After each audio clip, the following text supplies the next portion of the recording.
É verdade que, no caso eu falo dos homens, pensando fundamentalmente nos pais. Eu não sou pai, mas acompanho, vez por outra, crianças crescendo e idealizando mães e pais. E isso é muito compreensível, mas isso tem a ver com o lugar que a cultura estabelece para a responsabilidade do cuidado com a criança. Resta destacar ainda que para esta idealização acontecer, é preciso que a criança já consiga minimamente representar. Os pequenos, como Pietro, podem sentir certa dificuldade em falar sobre a sua mãe, não conseguindo verbalizar o que ela significa. O que é para você uma mãe? Uma mãe? Uma mãe. Eu não sei. O que é mamãe para você? Eu não sei, o adulto é. Sim, Pietro, uma mãe é um adulto. Nós sabemos disso. E sabemos também que há outros sentimentos que você mais na frente vai conseguir identificar. Hoje, do tamanho que tens, quem concorda contigo é Heloísa, quando nos diz que... Mamãe é que tem bebê. Mamãe é que tem bebê. Exato, Elo. As mães são pessoas que têm bebês. Elas podem ter bebês, como você nos disse, mas elas também podem recebê-los via uma maternidade afetiva, adotiva. Seja como se tornou mãe, quando afetuosa, provavelmente essa mulher será idealizada e objeto de amor para as suas crianças. Foi pensando nesse amor, nesse sentimento tão nobre e importante, que perguntei à quarta convidada desse episódio, Adriana Ramos. Qual o lugar do amor nessa relação? A Adriana, que é mãe de 4 jovens e adolescentes, pedagoga, pós-doutora em educação e coordenadora do curso de pós-graduação em convivência ética do Instituto Veracruz, nos traz reflexões muito profundas. Isso porque ela tem uma importante contribuição a nos oferecer em função dos seus estudos sobre desenvolvimento moral. A esse respeito, a Adriana nos disse: na construção de valores, nesse desenvolvimento da moral, existe um ponto que é muito importante, que é esse adulto significativo. Né? Então, nessa construção de valores, é muito importante que a criança tenha esses adultos significativos e, claro, aí, pelas próprias explicações que o Fernando já colocou, num primeiro momento, por essa questão ainda cultural da nossa sociedade, essa mãe, ela é muito mais representativa, né, nesse mundo da criança, do que outros cuidadores, né, porque ainda é a mãe que exerce esse papel, mesmo a gente sabendo que hoje isso tem mudado, né, nós temos pais que já ocupam esse lugar, pais que muitas vezes cuidam dos filhos sozinhos, temos casais homoafetivos, então que não existe essa diferenciação, vamos dizer, né, em relação ao gênero, mas existe uma representação de quem é aquela figura no casal, né, que vai ser o cuidador. Né? Mas no Brasil, a gente vive numa sociedade extremamente machista, então aqui ainda é muito presente essa idealização em relação à mãe, mulher, né?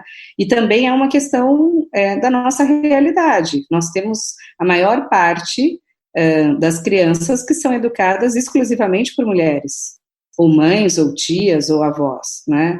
Essa é a realidade do nosso país, né? Nós temos um número alto de crianças que são registradas, que não tem o nome do pai no registro, né? Então, acho que quando a gente pensa no Brasil, né, pensar nessa questão da nossa cultura, a questão do próprio machismo, essa idealização da mãe, ainda assim, ela não só ela é mais presente por toda a questão de cuidado, mas por uma questão de realidade, né? Muitas vezes é a mulher que educa sozinha as crianças, né?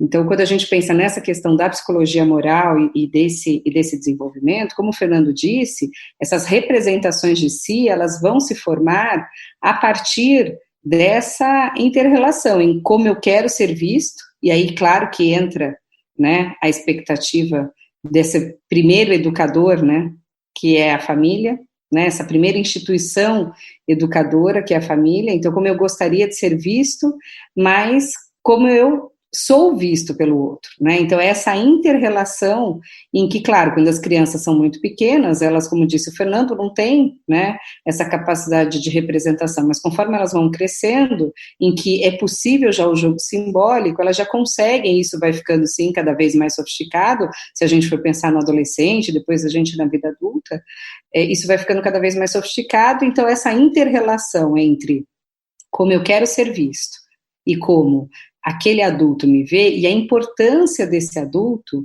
principalmente em relação a essa construção de valores, né? Então, como é que, e muitas vezes, a gente fala muito isso para os pais, né? Porque às vezes a gente quer que os nossos filhos sejam honestos, a gente quer que os nossos filhos não mintam, mas mais do que nós falarmos, a gente precisa ter adultos que, de fato, exercitem esse valor da honestidade, exercitem esse valor da verdade, né? Então, o que acontece é que, muitas vezes, existe uma idealização, né, dessa mãe, né, vamos colocar aqui como essa figura, né, ali que esse adulto significativo.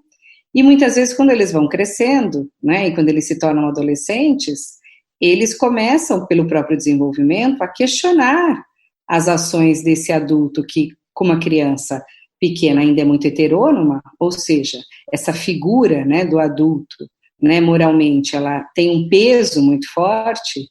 Conforme eles vão crescendo, eles começam a questionar, inclusive, se aquilo que as mães falam, né, o que esse adulto significativo fala, tem relação com aquilo que ele efetivamente faz. O que nas crianças pequenas isso não acontece. E isso a gente pode estar falando aqui das mães, mas a gente poderia estar falando das professoras também, dos professores dos pequenos, né, que eles levam muito aquilo ao pé da letra, né, eles seguem de uma forma muito rígida, né, aquilo que o adulto fala.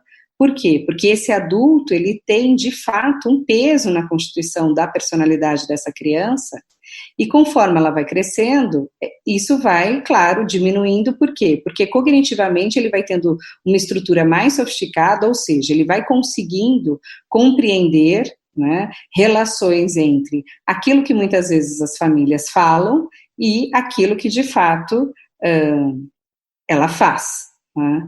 E por isso que é muito difícil, quando a gente pensa nessa questão da educação e dessa idealização das mães, as crianças muitas vezes, conforme eles vão crescendo, há uma frustração, né? Por quê? Porque eu achava que minha mãe era uma pessoa que nunca mentia e, de repente, eu vejo ela numa situação em que ela falou uma pequena mentira, mas aquilo, o adulto decai aos olhos, né, daquela criança, mas isso também é importante, né? Porque existe o que a gente chama de sentimento de obrigatoriedade, né? Que é uma mistura de amor e temor, que é diferente desse sentimento só de medo do adulto, né? Mas é um sentimento muito mais sofisticado, que na realidade eu não quero que o adulto... Então, quando a criança mente, por exemplo, para a mãe, e a mãe descobre, o problema não está em, é feio mentir, né? A mamãe ficou triste, estou arrasada, porque normalmente são coisas que nós fazemos como mães, né? Meu coração está sangrando, e os pequenininhos, eles inclusive imaginam um coração jorrando sangue para fora, né? Quando na realidade o que é importante, né, nesse momento é muito mais a gente conseguir trabalhar com eles, né, qual que é o problema da mentira. Então, acho que quando a gente pensa nesse adulto idealizado, acho que também é responsabilidade de nós, mães, pais, né, e também os educadores da escola, mas eu que sei que aqui a gente está falando muito mais dessa relação com a família, mas de nós pensarmos, né, sobre o que a gente quer que as crianças aprendam quando elas estabelecem essas relações de admiração, né? Então, o papel do adulto, ele tem uma importância. Eu sempre falo isso para os professores de educação infantil. Não que as professoras que trabalham com os alunos de Fundamental 2, de ensino médio e adolescentes, não tenham que ter esse cuidado. Mas claro que um professor de uma criança de educação infantil, como a criança tem ele num nível muito alto, né?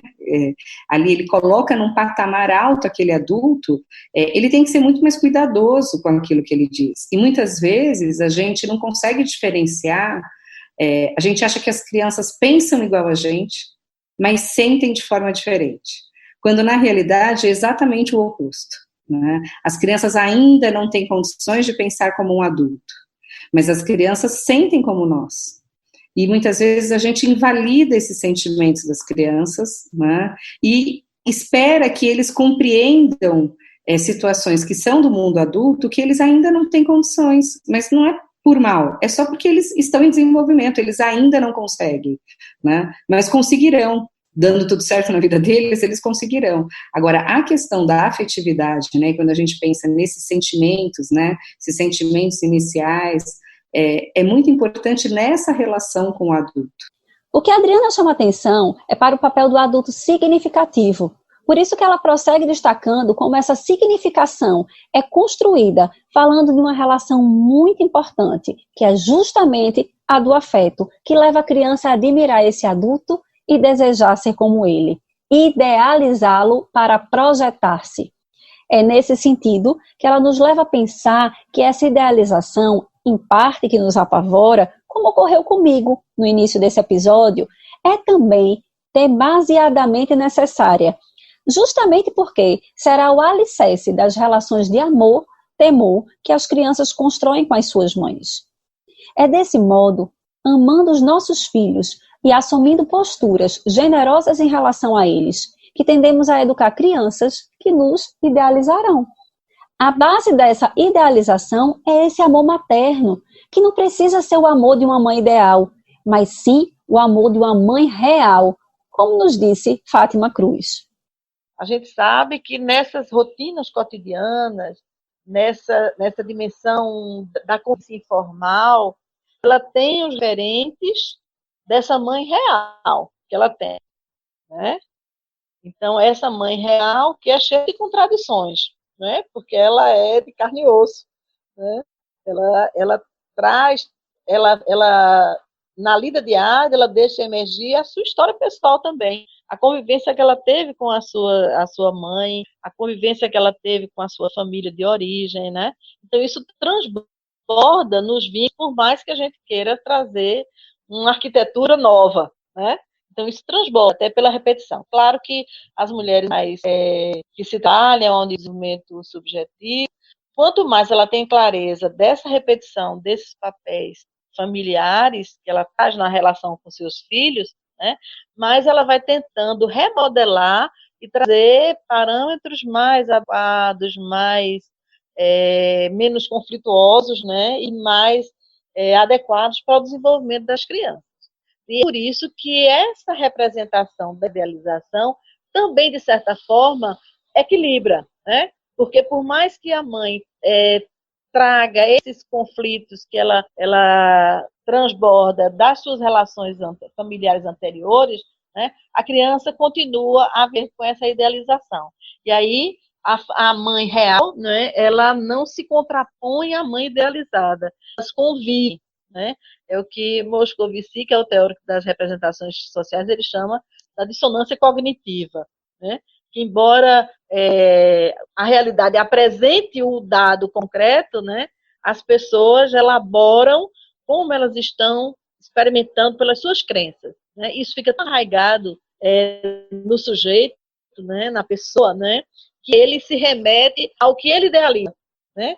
E isso é muito interessante porque as nossas práticas vão sendo orientadas, né, exatamente por esses sentidos que a gente traz dessas crenças, né?